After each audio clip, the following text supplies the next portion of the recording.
Trapezoidal rule. Trapezoidal rule is a numerical method to find the integration, the area under the curve.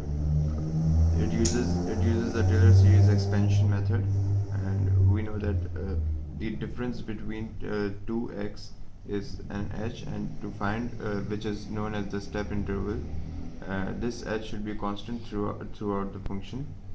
What it does is that it breaks the function into small trapezoids and adds the area under the curve of each trapezoid to find the total area under the curve.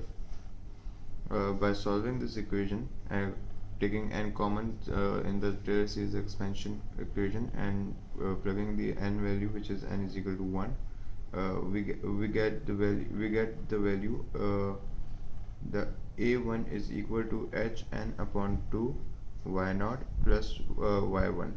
Similarly, the area under the curve 2, this is a1, this is a2, this is a3, a4, and similarly it goes on to an, and could be any value we assume.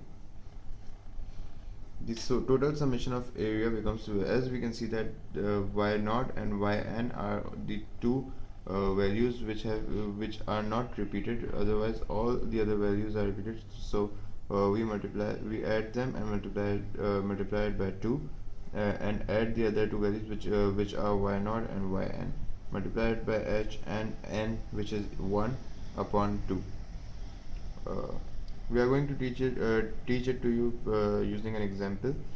The function of x is given by the equation 1 upon 1 plus x square, and what we have to find here is the area under the curve between the points 6 and 0. We plot the values of the function from 0 to 6 by plugging in the x values, keeping the difference between the x values constant, which is h is equal to 1. The smaller this step interval, the precise the area would be. So plugging in the values, when y0 is 1 and yn is 0.277, and add the other values between y0 and yn, multiply them by 2, and by adding all these values and dividing them by 2, we get the total area under the curve, which is the integral of the function between the points 0 and 6.